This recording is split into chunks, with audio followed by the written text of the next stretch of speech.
Today's text is particularly well known to seminarians who tend to focus on Isaiah's answer to the voice of God asking, "Who shall I send and who will go for us?" Who's called to ordained ministry. Hear that question in one form or another, and in one form or another eventually answer as Isaiah did, "Here am I, send me." And despite the importance to clergy, I do not recall actually ever hearing a sermon on today's lesson or even preaching on it myself. Mostly I think the text is skipped over when it rolls around in the lectionary because of the strange images evoked in Isaiah's experience of God's presence. As we heard in today's wonderful reading this morning, the verses depict a fantastical sounding multi-sense encounter with God. God is perched on a throne while in a meeting with some sort of heavenly council. But God is so huge that only a very, very small part of God's being is perceived in the temple, and the rest spills out, up, and to the sides throughout creation. And consequently, Isaiah perceives only a very small fraction of God's robe filling the whole temple. And the lyrics of the heavenly song confirm the vastness of God, asserting the whole earth is full of God's glory. And glory means the divine essence of God. And accompanying God during all of this are multi-winged fiery angels called seraphim who are flying around and singing a song so loud that the pillars of the temple shake. And there's so much awe and wonder that Isaiah understandably feels small and unworthy in the presence of the cosmic-sized Creator. We're told that Isaiah literally cried out, "Woe is me, I am lost." And he admits unworthiness for himself and humankind in the presence of that awe and wonder. Isaiah calls it unclean lips, and in the theology of his day, humans could not speak God's prophetic words with such uncleanliness about them. Could the unclean even hear God speaking? The powerful sight and sounds and sensations of God in our lesson include these angelic beings directing action toward Isaiah himself. They clean his unclean lips so he can directly hear God speaking and verbally respond to what he hears. The angel purifying acts entail hot coals being placed on his lips, cleansing them so his guilt disappears and his sin is blotted out. There's a lot going on in the lectionary text. These 8 short verses have Isaiah seeing and hearing, feeling, and otherwise experience what frankly appear to be incomprehensible things to modern American sensibilities, especially those of us with scientific training or more progressive theologies. The things set out in the Bible verses are likely considered by most, if not all of us, as pretty out there, not a reality that we can relate to. And it is that sense of unrealness that probably explains why I have not heard this text preached on and have not preached on it myself. Modern hearers respond to this story with reasoned skepticism, if not outright disbelief. Put it another way, it doesn't seem to be a very reliable portrayal of the God we know and expect to encounter ourselves. And consequently, the verses literally seem unbelievable. So we typically respond in one of 2 ways. Either willingly suspend our disbelief, or we set it aside as a fantastical story that might be interesting to hear but has little for us to take away these days. There is, though, a third option.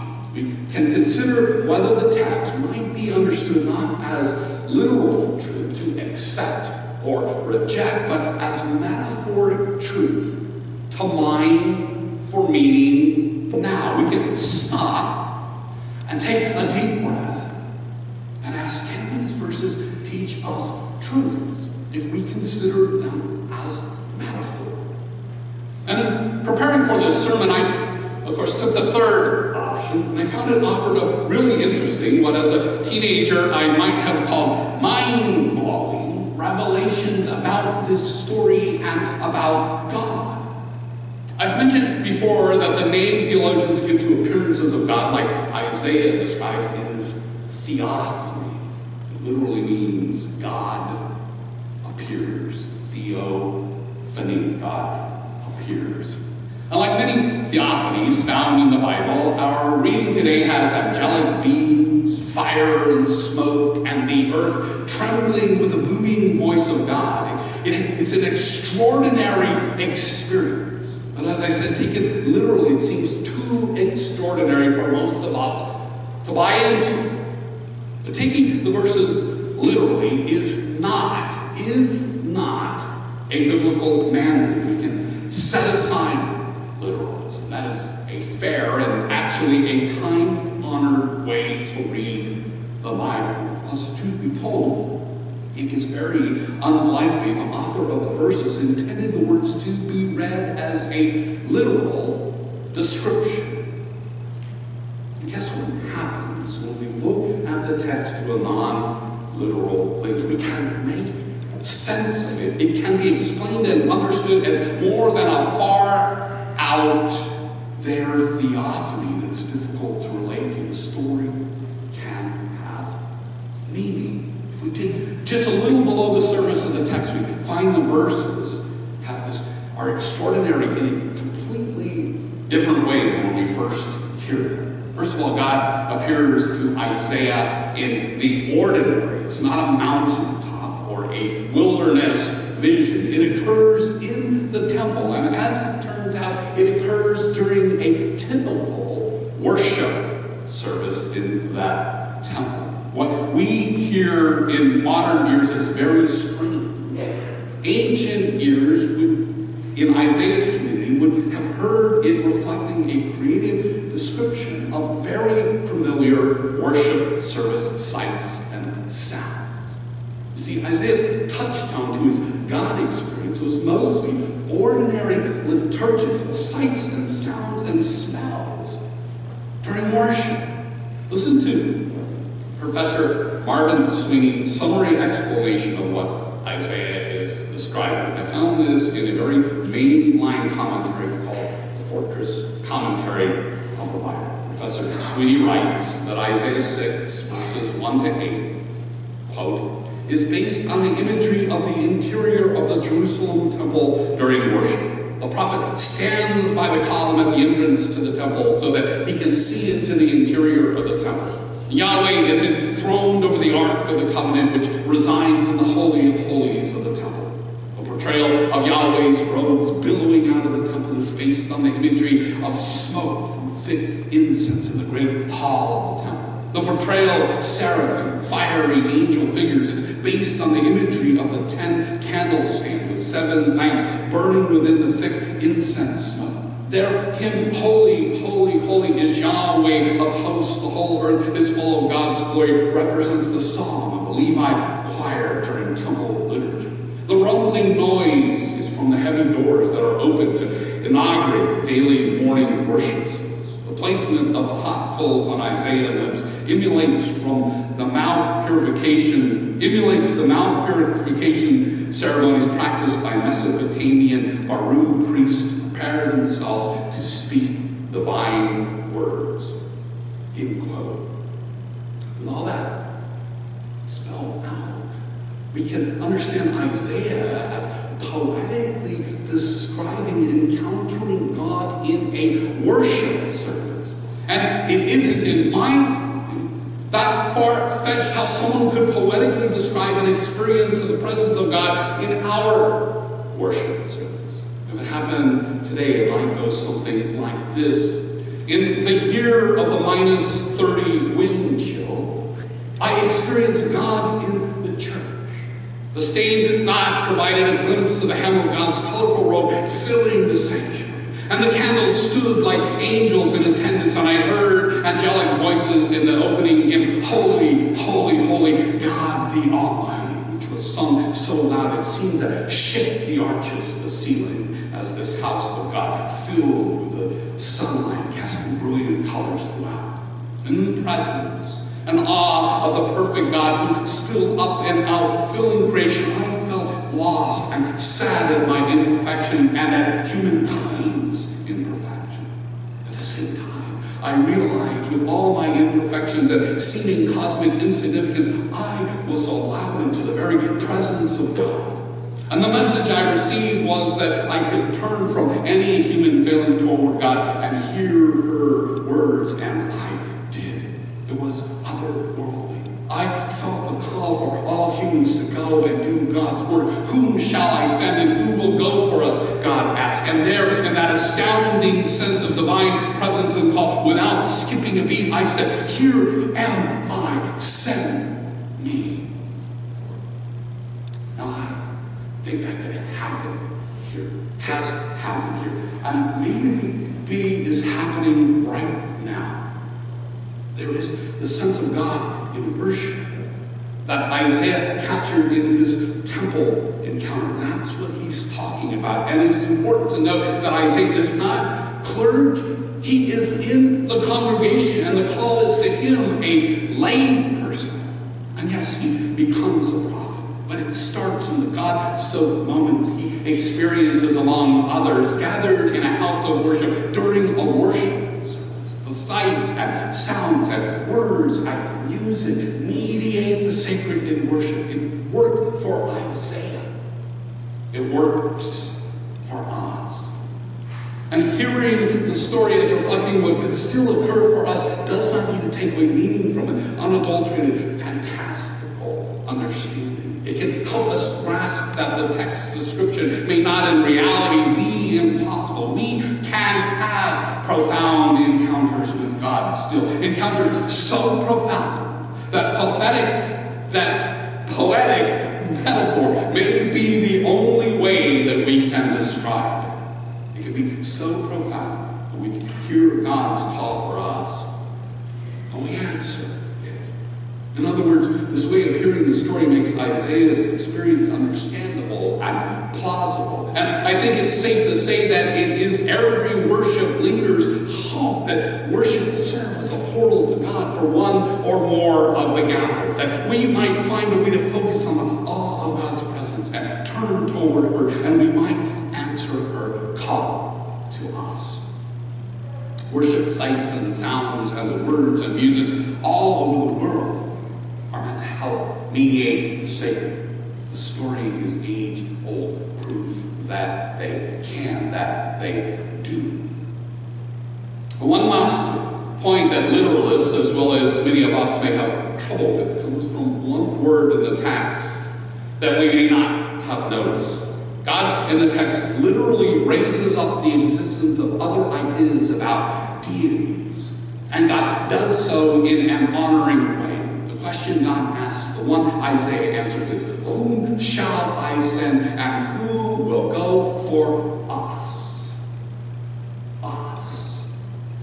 Judaism emerged out of polytheistic cultures of the ancient Near East, where a multitude of gods were worshipped as having control over different aspects of existence and fended for different groups of people. And while Judaism later evolved to become monotheistic, during that evolution, there was a point where Yahweh was understood to be the God that championed Israel in conflicts with other nations and with their gods. And then a bit further along, it seems that the ideas evolved so that all the gods were understood to gather around the temple as a council. And then eventually Yahweh was understood to be the supreme God among other gods and lesser deities in that assembly, like Zeus, Apollo. In Christian academic circles, they form what is called a divine assembly or divine council. And remarkably, in the reading, the divine council of gods and lesser deities, Yahweh is purposely including in on the decision regarding whom Yahweh should send on behalf of all of them. That is why Yahweh asks, whom shall I send, and who will go for us? This is a recording of a pre-monotheistic story and understanding of God. It is in the Bible. And it's very interesting that we can hear Isaiah not just say, "Here am I, send me on your behalf, God," but rather, "Here I am, send me for all of the divine counsel to whom you are addressing God." And it's not far-fetched to hear this as originally intended for listeners to understand that Isaiah is asking for and accepting work for not only the aspects that he perceives and understands, but for all of the known and unknowable and unknowingness of the sacred, regardless of their being from his faith or not. This way of understanding, we can choose to hear all sacredness that humans encounter and name being honored in the Bible story remarkably. It can still be heard to be not just about Yahweh, but any and all divine experiences humans have, which is always beyond one human's ability to take in. In the 21st century, there are many who understand God is still spilling out and being comprehended in many ways by many people in many faiths. We have come full circle to appreciate that the divine cannot be confined to one place of worship or one faith. All of the sacredness in the world is simply beyond the comprehension of Isaiah in worship, and it remains today beyond human comprehension, including, of course, mine and yours.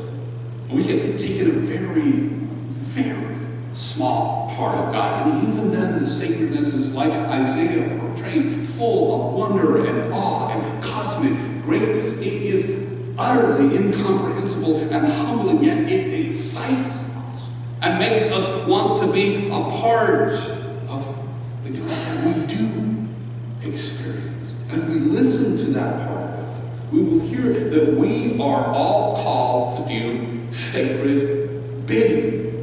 It's okay to understand, as Isaiah seems to, that all sacredness is connected somehow, some way, to all the facets of divinity humans anywhere might imagine.